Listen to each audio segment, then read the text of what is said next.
Diabetes in pregnancy గురించి తెలుసుకుందాం. ఇది 2 రకాలుగా ఉంటుంది. ఒకటి ఓవర్ట్ డయాబెటీస్, ఏదైతే ప్రెగ్నెన్సీ కన్నా ముందు లేకపోతే ప్రెగ్నెన్సీలో 5 months కంటే ముందు వస్తుందో దీన్ని ఓవర్ట్ డయాబెటీస్ అంటాం. మరి జెస్టేషనల్ డయాబెటీస్ అంటే ఏంటి? ఏదైతే ప్రెగ్నెన్సీలో 5 months తర్వాత వస్తుందో దాన్ని జెస్టేషనల్ డయాబెటీస్ అంటాం. అయితే రిస్క్ ఫ్యాక్టర్స్ ఏంటి? ఎవరెవరికి ఈ జెస్టేషనల్ డయాబెటీస్ అనేది వస్తుంది? ఫ్యామిలీ హిస్టరీ ఆఫ్ డయాబెటీస్ ఉన్న వాళ్ళకి, లేదా ఇంతకు ముందు ప్రెగ్నెన్సీలో డయాబెటీస్ వచ్చిన వాళ్ళకి, లేదా ట్విన్ ప్రెగ్నెన్సీ ఉన్న వాళ్ళకి, లేదా అడ్వాన్స్డ్ మెటర్నల్ ఏజ్ అంటే 30 years పైబడిన వాళ్ళకి ప్రెగ్నెన్సీ వచ్చినప్పుడు ఈ జెస్టేషనల్ డయాబెటీస్ అనేది రావడానికి ఛాన్సెస్ ఎక్కువగా ఉంటుంది. ఈ మధ్యకాలంలో 20 to 30% of the pregnancy cases gestational diabetes ఉంటున్నాయి. అయితే వీటి వల్ల వచ్చే ప్రమాదకరమైన సమస్యలు ఏంటి?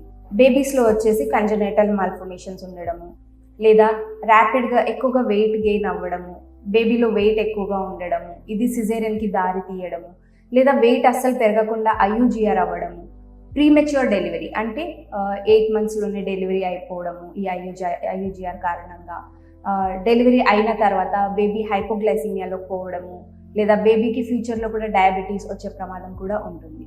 అయితే దీన్ని డాక్టర్ని కన్సల్ట్ అయ్యి సరైన ట్రీట్మెంట్ తీసుకుంటే ఈ జెస్టేషనల్ డయాబెటీస్ కంట్రోల్లో ఉంచుకోవచ్చు. Thank you.